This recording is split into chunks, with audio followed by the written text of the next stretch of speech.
नमस्कार। हम अपनी लिखी हुई किताब पैगंबर हजरात कुरान और बाइबल के हवाले से हजरत इब्राहीम अलैहिस्सलाम की चर्चा कर रहे हैं।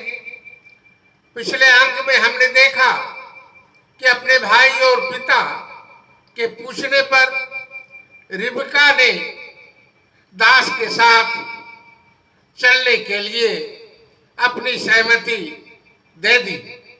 तब लाबान ने रिबका को आशीर्वाद कहा, ऐ मेरी बहन, तू हजारों लाखों की आदि माता हो और तेरा वंश अपने दुश्मनों के नगरों का अधिकारी हो।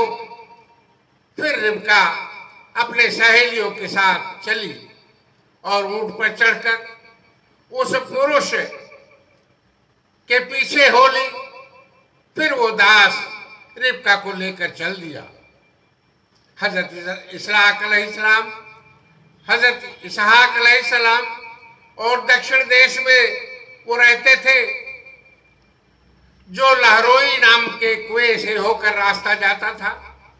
वो सांझ के समय मैदान में टहलने के लिए निकले थे। तभी उन्होंने देखा कि ऊंट चले आ रहे हैं। रिबका ने भी हजरत इसहाक अलैहिस्सलाम को देखा और देखते ही वो ऊंट से उतर पड़ी। तब रिबका ने दास से पूछा, वो कौन है? तब दास ने कहा, वही तो मेरा स्वामी है। और दास ने हजरत इसहाक अलैहिस्सलाम से सारी बात बताई। तब हजरत इसहाक अलैहिस्सलाम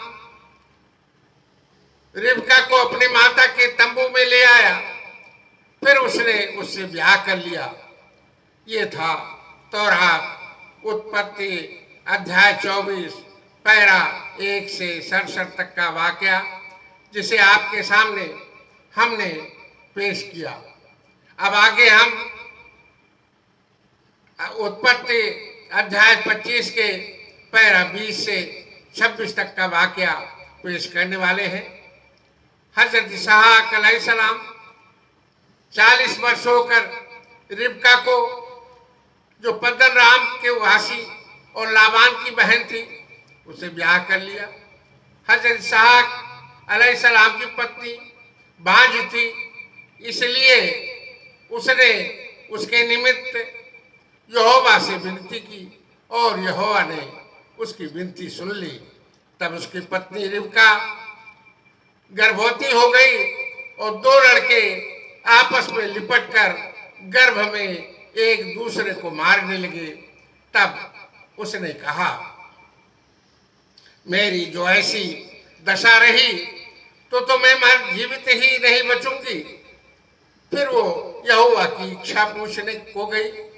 तब यहोवा ने उससे कहा, तेरे गर्भ में 2 जातियां पल रही हैं और तेरे को कोख से निकलते ही 2 राज्य के लोग अलग अलग हो जाएंगे और एक राज्य के लोग दूसरे राज्य के लोगों से अधिक समर्थ होंगे और बड़ा बेटा छोटे बेटे का अधीन होगा। जब उसके पुत्र होने का समय आया, तब क्या प्रकट हुआ कि गर्भ में जुड़वे बालक है और पहला जो उत्पन्न हुआ तो वो लाल निकला और उसका सारा शरीर कंबल से के समान रोममय था। इसका नाम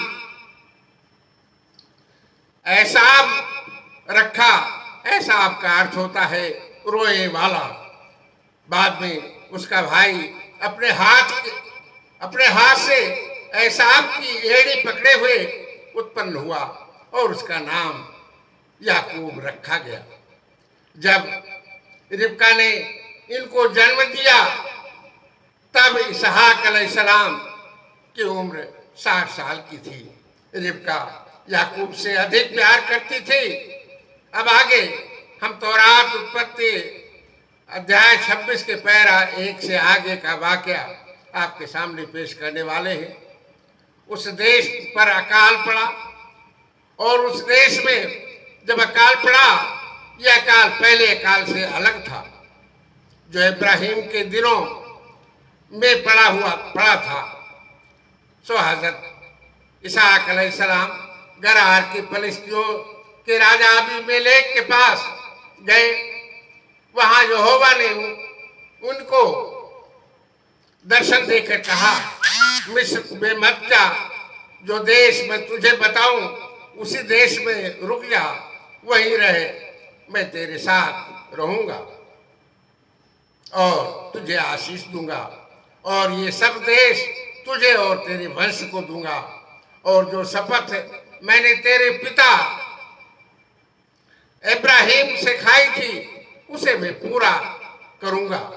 तेरे वंश को आकाश के तारागण के समान करूंगा और मैं तेरे वंश को वह सब देश दूंगा और पृथ्वी की सारी जातियां तेरे वंश के कारण अपने को धन्य मानेंगी, क्योंकि इब्राहिम ने मेरी बात मानी थी और जो मैंने उसे सौंपा था उसको और मेरी आज्ञाओं, विधियों और व्यवस्था का उसने पालन किया। सो हजरत इसहाक अलैहिस्सलाम गरार में रह गए।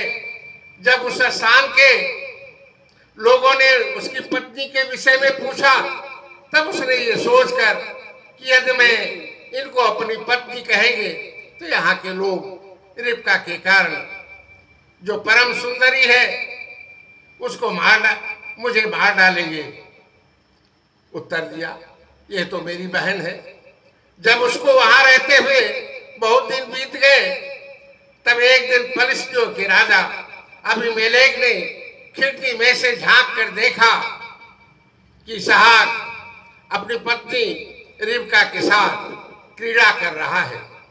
तब अबीमेलेक ने इसहाक को बुलवाकर कहा, ये तो निश्चित तुम्हारी पत्नी है, फिर तूने क्यों कर उसको अपनी बहन कहा?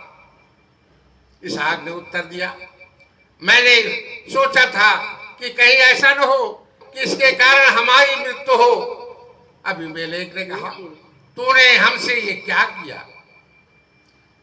ऐसे तो प्रजा में से कोई तेरे पत्नी के साथ सहजता से ही कुकर्म कर सकता है और तू हमको पाप में फंसाता।